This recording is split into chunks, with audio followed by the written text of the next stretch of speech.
Boa noite, queridos irmãos. É uma alegria sempre renovada poder trazer algumas reflexões.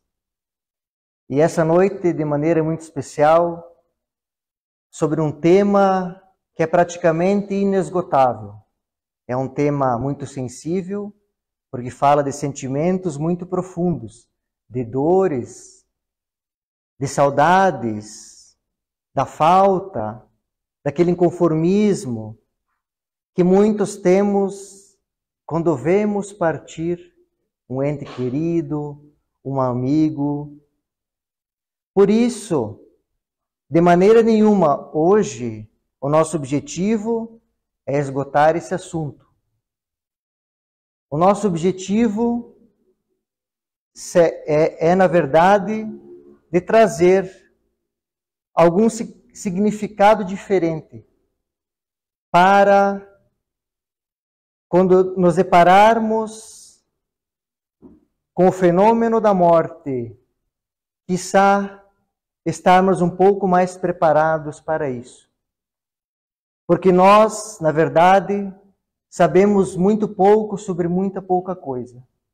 Mas apoiados na religião, aqui a doutrina espírita, apoiados na ciência e com certeza, com a certeza que temos da ajuda da equipe espiritual desta casa, do nosso querido anjo guardião, vamos tecer alguns comentários sobre esse assunto tão relevante. Mas antes de entrarmos na parte religiosa, antes de entrarmos na parte científica, gostaríamos de trazer a todos vocês e aos que nos acompanham através da internet uma bela história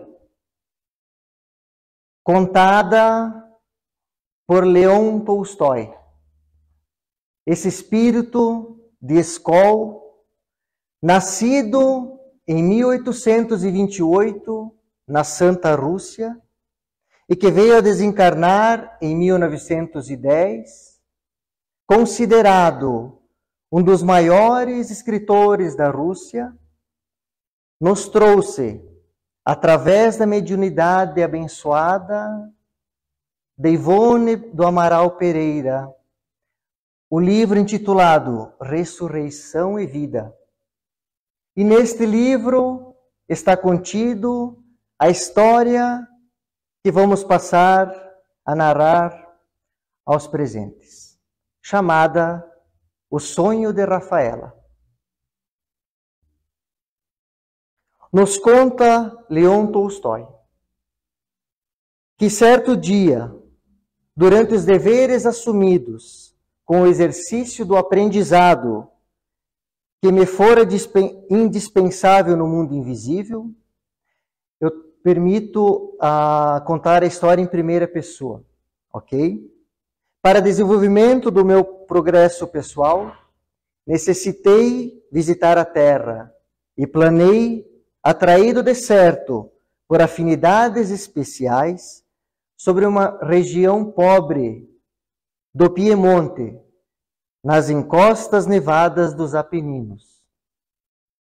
Era uma aldeia de pobres camponesas, onde avistei mais além, à beira, uma palhoça, com vistas para a cordilheira.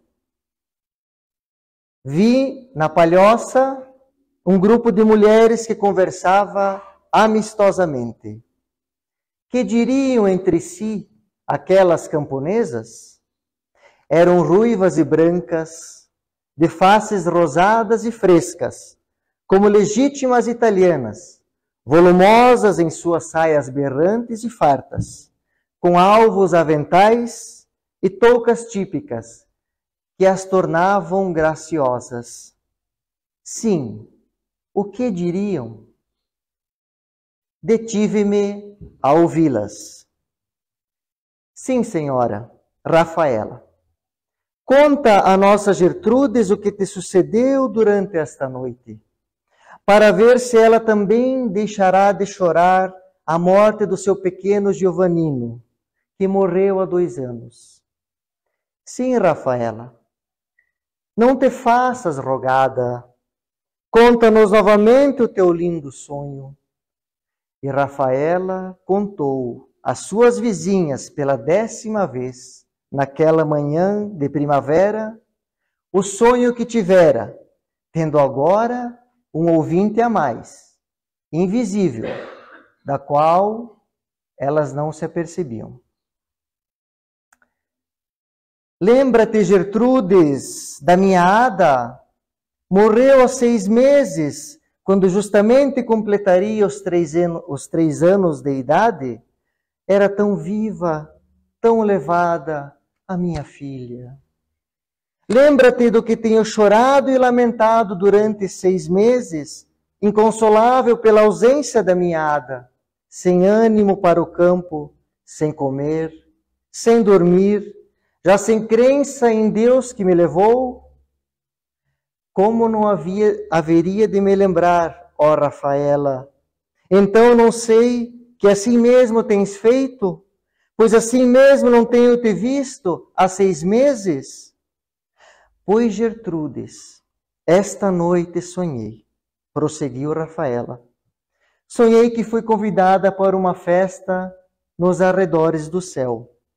E nesta festa, apenas crianças deveriam divertir-se. Então eu fui. Era um lugar florido e bonito. As crianças ali dançavam e cantavam alegrezinhas, entoando hinos enquanto se arremessavam pétalas de rosas brilhantes como estrelas. Traziam coroas de flores luminosas às cabecinhas louras e asas luzentes, como devem ser as dos anjos que cortejam a Santa Mãe do Menino Jesus. Embevecida, eu as admirava, assistindo à festa com as mãos entrançadas, como se contemplasse anjos do próprio paraíso. Mas de súbito, o que eu vejo?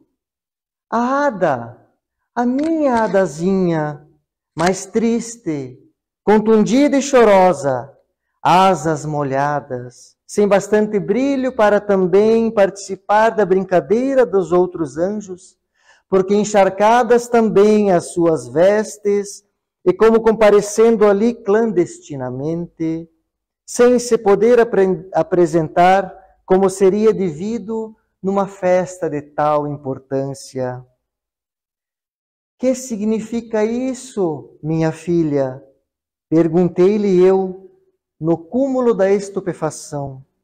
Tu tão triste, quando eras alegrezinha, assim molhada e com frio, por que não te diverte com os outros anjos, tu que eras o anjinho do meu coração, a doce bênção de nosso Pai no meu lar? Não posso, mãezinha, respondeu em lágrimas que me amarguraram. E por que não podes, filhinha? Porventura o bom Deus não é complacente contigo? O bom Deus é complacente comigo, sim, mamãezinha, mas é que na eternidade existem leis disciplinares irrevogáveis. Francamente, não te entendo, minha filha. Se és um anjo, nem tiveste tempo de pecar, por que leis tão severas contigo? Não vês, mamãe, como me encontro? Assim molhada, com minhas asas pesadas, minhas roupagens sombrias e sem brilho?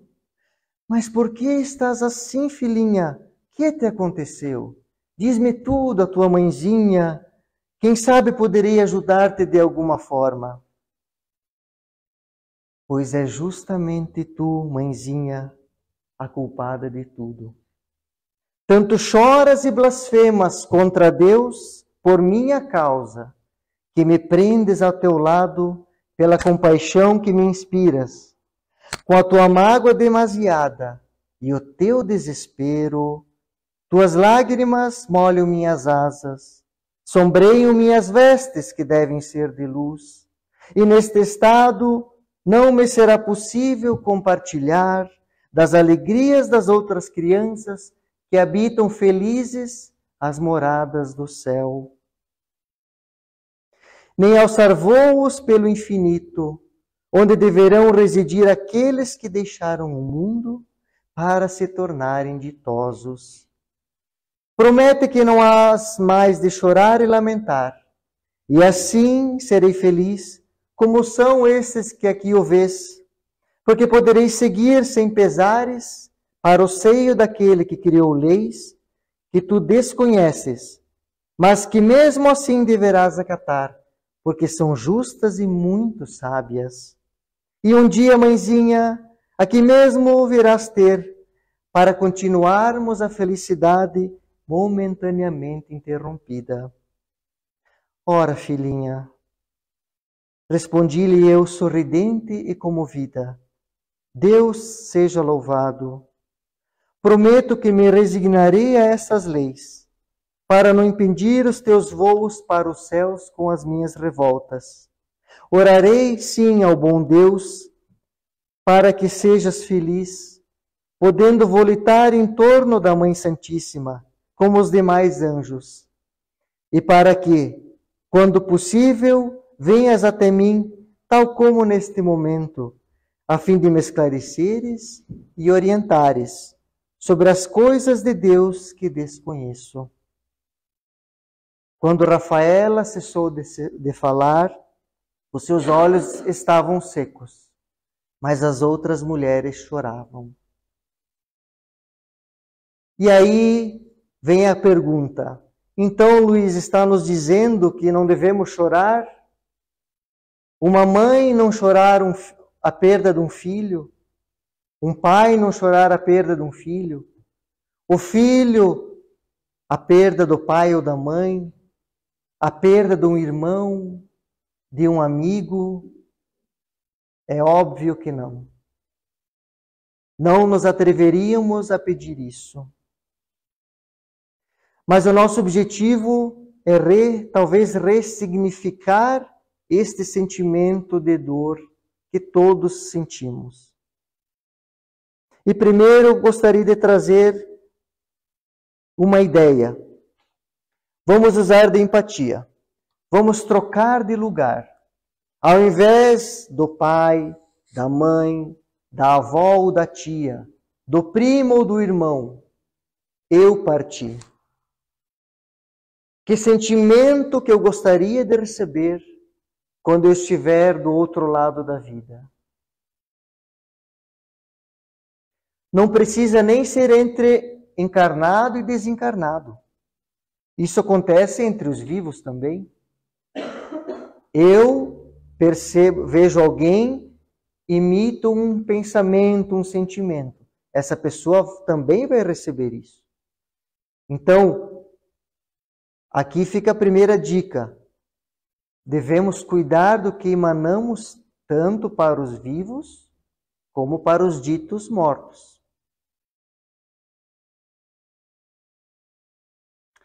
Tem também o outro lado da moeda. Eu vivi X anos com esta pessoa. Ela partiu. O que eu vivi parece que não conta.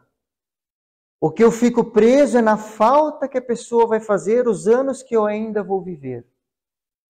E que tal, dentro das possibilidades de cada um, nós começar a virar um pouco isso. Eu vou passar a agradecer. Eu tive o privilégio de viver X anos com esta pessoa.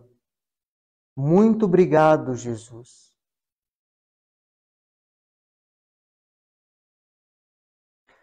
Tem a questão também dos outros familiares. Somos em 5 pessoas na casa, algum desencarna, e eu, em detrimento dos que ficaram, fico me lamentando, não busco as forças necessárias para seguir a vida com os outros, olhando os outros que estão comigo. A impressão que os outros vão ter é que são de menos valia. É óbvio que a dor, eu vou reiterar muito essa fala, que a dor de perder um ente querido é imensurável. Não estamos aqui tentando diminuir essa dor, mas buscar novos caminhos para que a partir do momento que a gente se deparar com essa situação, estarmos um pouco mais preparados. Ou se já a vivemos, prestar atenção na minha conduta nesse sentido. Alguns podem pensar, você está chorando, mas ele não é espírita? Os espíritas não acreditam que a pessoa não morre, que a gente tem a vida eterna, a gente não morre, a morte não existe. Mas é óbvio que o espírita também sente saudades. Eu não vou mais ser a pessoa do meu lado para comer, para dormir, se é o caso de um cônjuge. O meu filho deixou o quarto arrumado e não voltou mais. Mas o Espiritismo nos traz esse alento de a gente saber que a vida continua. Eu gostaria de trazer aqui um exemplo, porque às vezes a gente vê o quê? A morte em si, você vê o fenômeno da morte, ela é o efeito. Mas o que causa essa morte? Por que isso aconteceu? Não estou falando que é causa um infarto, um acidente. A causa principal, podemos dizer assim. E eu gostaria de dar o exemplo de um casal de namorados. O casal começa namoro, não tem o devido cuidado, engravida. Ela tem 16, ele talvez 18. A vida começando, vamos abortar. Vamos. Eles abortam, passam-se alguns anos, nem estão mais juntos, seguem a vida, mas agora eles criaram um karma. Desencarnam. E quando chegam no mundo espiritual, na hora de reencarnar, pois é, meu filho, pois é, minha filha, vocês provocaram um aborto. Precisamos trabalhar, vocês têm que compensar isso de alguma forma. Vocês vão vir como marido e mulher, vão receber um filho, mas esse filho vai nascer saudável, mas vai viver pouco tempo com vocês. Eles reencarnam, recebem esta criança, casam, recebem a criança. A criança tem 3 anos saudável, 3 anos e meio, descobre uma doença, ela vem a desencarnar.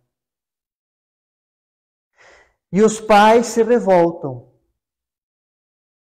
Mas nós poderíamos pensar assim: alguma coisa fizemos para receber. Eu não gostaria de usar a palavra castigo, mas na falta de uma melhor, vamos usá-la. O porquê que o meu filho partiu tão cedo? Então, se a gente tem esse entendimento, fica difícil. Menos difícil você ter um filho de 3 anos e meio tirado dos teus braços. E agora falando da criança, mas a criança poderia ser aquele que eles abortaram, poderia ser outro espírito que veio com essa missão. Ele precisava ainda viver algum pouco tempo na carne. Então eles combinam esse casal que abortou com essa criança que precisava de mais um tempo na carne. E se resolveram 2 problemas, se assim podemos dizer. Mas nós ainda não temos essa visão ampla do que um desencarne pode nos ensinar. E para fechar esse meu raciocínio, é a mesma coisa, por exemplo, de um cidadão que por muitos anos se calou devido a uma certa situação, e essa soma, né, esse psicossoma do silêncio lhe trouxe uma gastrite. Ele vai ao médico. O que os médicos vão tratar dele? A gastrite. Mas a causa da gastrite não está sendo tratada, que não é nem corporal, e sim psicológica. O que seria o ideal para esse indivíduo? Para não voltar a ter uma gastrite? Buscar ajuda psicológica. Então, eu não sei se me fiz entender. Nós vemos a causa, mas não vemos o efeito. Tratamos a causa e não percebemos. Tratamos o efeito e não percebemos a causa. Certo, meus irmãos? Agora sim, vamos entrar um pouco na parte religiosa, e não podia ser diferente, vou citar o Livro dos Espíritos. A pergunta que Kardec fez é a pergunta 936. Permito a leitura. Como as dores inconsoláveis dos que ficam na terra afetam os espíritos que partiram? A resposta: o espírito é sensível à lembrança e às lamentações daquele que amou. Mas uma dor incessante e desarrazoada o afeta penosamente, porque ele vê nesse excesso uma falta de fé no futuro e de confiança em Deus, e por conseguinte um obstáculo ao progresso. E essa parte aqui me chama muito a atenção. E talvez ao próprio reencontro com os que deixou. E Kardec faz um comentário. O comentário é bastante comprido, vou ler só a primeira frase. Estando o espírito mais feliz do que na terra, lamentar que tenha deixado esta vida é lamentar que ele seja feliz. E aí Kardec dá dois exemplos. O primeiro exemplo é dois presos. Temos dois presos e um deles vai ganhar a liberdade daqui a alguns dias. O outro ainda faltam alguns anos. É justo para esse que vai ficar triste por aquele que vai ganhar a liberdade?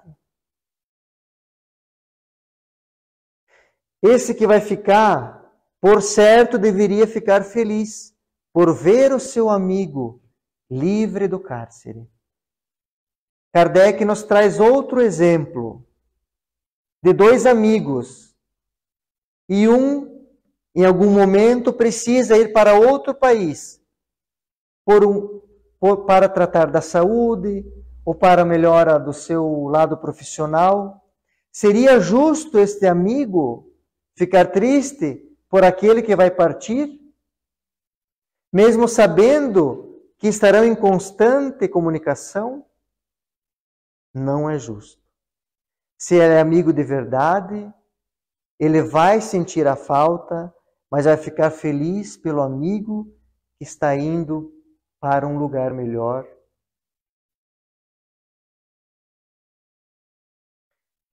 Existia um programa chamado Pinga Fogo, na extinta TV Tupi de São Paulo. E essa TV marcou a história quando chamou para uma entrevista ao vivo, coisa pouco comum para a época, Francisco Cândido Xavier. Essa entrevista aconteceu em 28 de julho de 1971.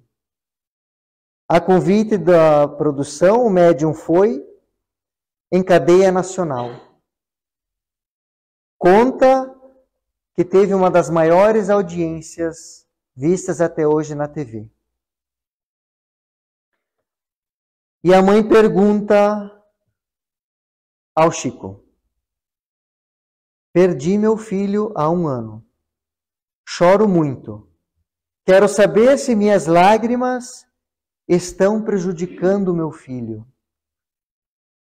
Chico responde: quando as lágrimas nascem do nosso reconhecimento a Deus pelos benefícios que recebemos, e estas lágrimas refletem a saudade tocada de esperança, dizem os Espíritos que as lágrimas fazem bem, que são luzes no caminho dos que são lembrados com imenso carinho. Mas quando essas lágrimas estão carregadas de revolta, elas prejudicam os desencarnados e os encarnados também.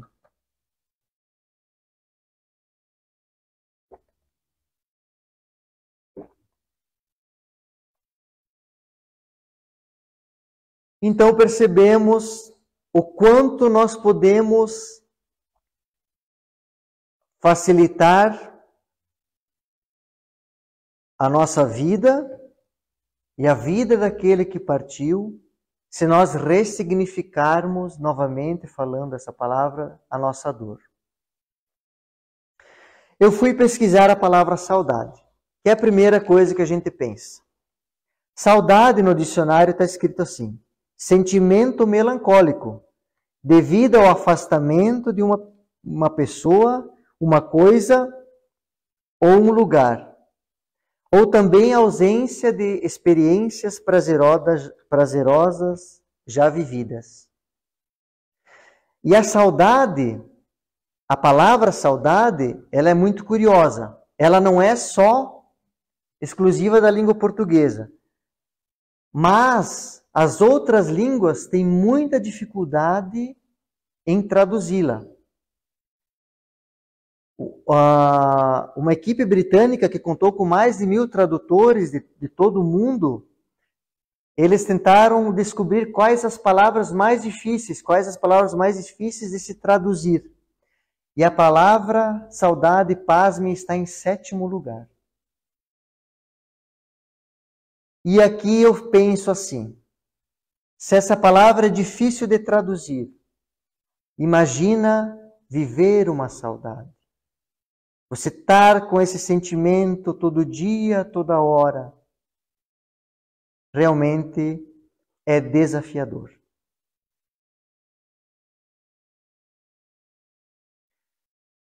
E a saudade também nos traz dor. A pessoa sente uma dor física de um sentimento tão forte que lhe arrebata. E eu peguei a palavra dor, como ela só tem 3 letras, aí ficou um pouco mais fácil de fazer. Eu fiz o que chamamos de acróstico, que é você pegar as letras e de cada letra fazer um adjetivo, alguma coisa que você queira colocar. Então, na letra D, de dor, trouxemos a desestrutura. Nos chega a morte do ente querido, de um amigo, você se desestrutura quase que totalmente. Você perde o chão, você não sabe para onde ir, não sabe o que fazer, o que pensar. E passamos para a segunda letra, a letra O. Passado algum tempo, você começa a organizar os seus sentimentos. Você busca na religião, na companhia de amigos, no trabalho, no bem que pode ser feito, uma reorganização da sua vida para que ela siga adiante. E o R, novamente, a palavra ressignificar. Você ressignifica esta dor, esse sentimento que você vai carregar com certeza para o resto da vida. Eu duvido que exista alguém que diga: não sinto mais nada por o meu avô que morreu faz 20 anos. E poderíamos dar inúmeros exemplos. Agora, indo já para a parte científica da nossa fala, eu vou citar os 5 estágios possíveis do luto. Esses 5 estágios estão contidos num livro chamado Sobre a Morte e o Morrer, escrito por Elizabeth Kübler-Ross. E esses 5 estágios ficaram mundialmente conhecidos como o modelo Kübler-Ross. Os psicólogos nos chamam a atenção que esses 5 estágios não são estágios obrigatórios. E também que esses estágios não são da forma como uma linha do tempo, da forma que vamos apresentar aqui. Muitos podem pular de um para outro, ou começar daqui e voltar, não tem uma linha fixa. Mas normalmente é assim. Primeiro estágio deste modelo é chamado de negação. A pessoa se depara com o fenômeno da morte e ela parece que não quer aceitar, ela nega, ela quer crer que aquela pessoa que partiu daqui a pouco vai entrar pela porta e vai voltar a conversar com ela. Ela não entra em contato com a realidade, porque a dor é muito intensa. Então ela prefere fazer um bloqueio mental. E aqui os psicólogos nos chamam a atenção que ela fica presa ao passado e não vive o presente. Ela sai da negação e passa para a raiva. A raiva do médico que não salvou. A raiva de mim mesmo porque eu não cheguei 5 minutos antes e não evitei o acidente. A raiva de todo mundo. Porque ele começa a se conectar com a realidade. E a raiva é um sentimento presente quando esse estágio se apresenta. Quando você começa a se conectar com a realidade de que aquela pessoa querida não estará mais entre nós. Aí vem o terceiro estágio, que é a negociação ou a barganha. Nos dizem os psicólogos que aqui a pessoa que vive o luto busca normalmente numa religião, seja ela qual for, o consolo para as suas dores. Ela busca novos hábitos, novas tendências, para tentar se alinhar com a sua nova realidade. O quarto estágio chama-se depressão. Nesta quarta fase, a pessoa se vê imersa numa profunda tristeza. O choro é constante. E ela tem uma necessidade muito forte de isolamento e de introspecção. E de novo os psicólogos chamam a atenção para que essa depressão não se torne crônica. Então, se você tem algum amigo ou ente querido que está vivendo este momento de luto, preste atenção nesse amigo. Se ele está tendo asseio, cuidados pessoais, como ele está no trabalho. Dizem os psicólogos, pedem os psicólogos para ficar de olho. E o último dos estágios chama-se aceitação. É quando o indivíduo aceita aquela nova situação de que aquele ente querido não estará mais presente. E consegue prosseguir a vida de maneira saudável, aceitando a sua dor. E segundo o professor Gilberto Girandon, o apoio psicológico não irá dar fim ao luto. Essa dor necessita ser vivida. Apenas a vivência disso vai nos levar à superação. Então necessitamos viver o luto. Mas lembremos que nunca estaremos sozinhos. Temos os nossos parentes, os nossos amigos, a nossa religiosidade, temos Jesus. temos o nosso anjo guardião. A chamada morte faz parte da vida. Parece um paradoxo, mas é a realidade. Todos nós nos deparamos com a morte de alguém, um amigo, um ente querido, e todos nós iremos desencarnar, sem sombra de dúvida. E Deus, também acreditamos, né, que Deus, na sua bondade e sabedoria, não iria criar algo que tivesse fim. Nos agarrar nessa crença. Se Deus é inteligente e é bondoso, por que Ele haveria de criar alguma coisa que tivesse fim, que um dia iria acabar? Já diz a máxima, na natureza tudo se transforma. Imagine em relação a um ser humano, que já tem um cabedal de conhecimentos, que pode trazer tantas coisas boas às futuras gerações, se estiver desencarnado, estudando, trabalhando.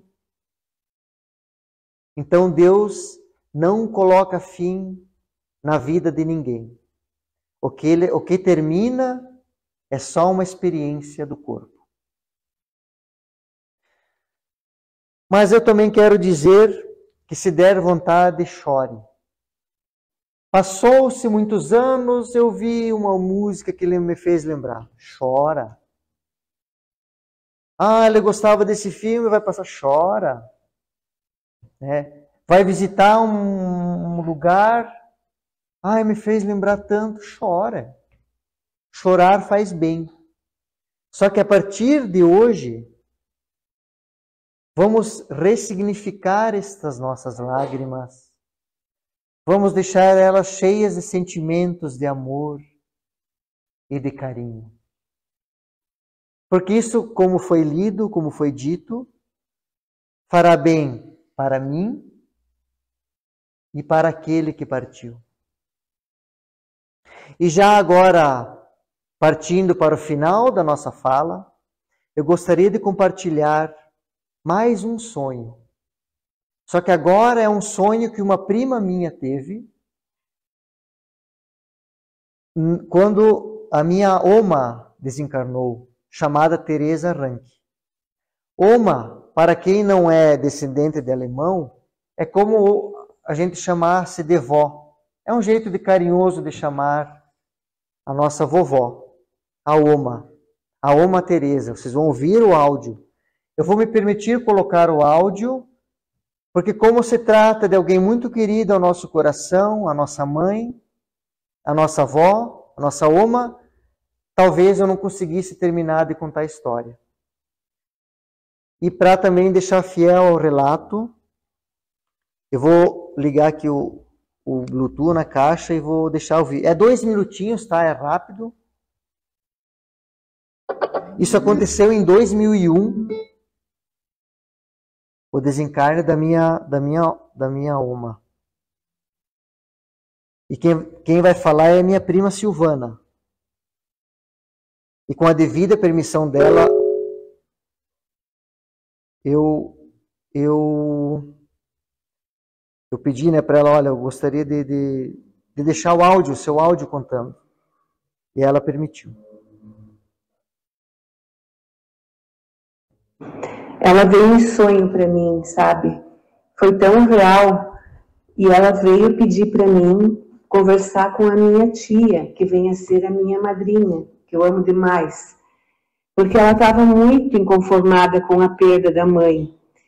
E a nossa avó, então, pediu que eu fosse falar com a minha tia, dizendo que ela estava num lugar muito lindo, um lugar bem verde.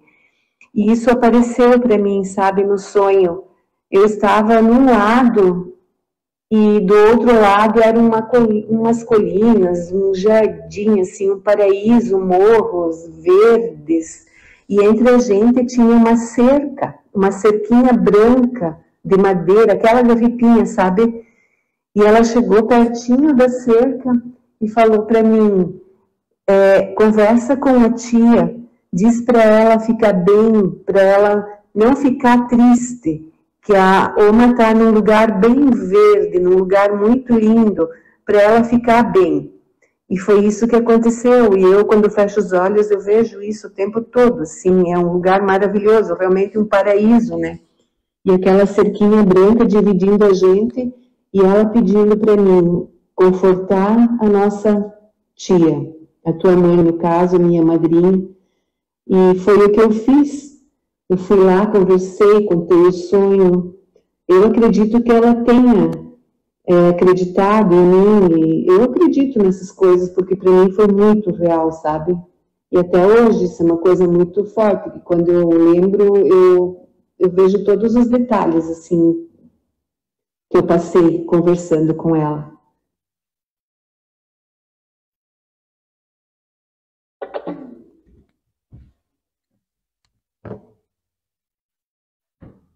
Então eu quero dizer a todos que os nossos amigos, os nossos entes queridos estão vivos. Eles só não estão mais presentes. Não podemos mais abraçar, não podemos mais conversar. Conversar, podemos sim, na verdade. Posso dar um alô, espero que você esteja bem, se cuida onde você estiver. Mas não nos desesperemos. E agora, para terminar, então, eu gostaria que vocês fechassem os olhos. Eu vou propor um pequeno exercício. Eu gostaria que vocês imaginassem um lugar que lhes trouxesse muita paz. Um bosque, à frente de um lago, uma praia, até mesmo a sua casa, o seu quarto. Você está nesse lugar, sentindo muita paz. Você percebe alguém vindo em sua direção. Vestes brancas, cabelos longos. Percebe um homem muito belo e com um brilho indescritível nos olhos. Você reconhece ser o mestre Galileu. Jesus te dá um abraço apertado, cheio de ternura e carinho. Depois olha demoradamente em seus olhos e com a voz muito doce pergunta: meu irmão, minha irmã, você acredita que Deus iria tirar da sua convivência alguém que nós amamos tanto por puro capricho? Lembra-te que ele e ela se foi, porque assim como você, cada qual tem o seu próprio caminho a seguir. Por isso eu te peço, com muito carinho, acalma o seu coração. Ora e trabalha no bem, para que quando tu fizeres a grande viagem, vocês possam se reencontrar e seguirem juntos, agora como espíritos, cooperando com a minha seara. Podemos abrir os olhos. Portanto, amigos, tenhamos fé. Fé em nós mesmos, fé na vida, fé em Jesus. Nos dias, vamos trabalhar no bem, buscar coisas boas. Vemos as guerras acontecendo ao nosso redor, o desespero de tantos irmãos. Mantenhamos o bom ânimo. Alguns podem pensar, já colocamos aqui em outras falas, mas eu tenho tantos defeitos, sou tão pequeno. Mas é essa pequenina coisa que Deus quer que você faça. Mas faça com alegria, e faça com amor. Eu estou imensamente feliz de ter a atenção e o carinho de todos vocês. Agradeço de coração e o nosso desejo de que a paz do Mestre Jesus esteja com todos, que assim seja.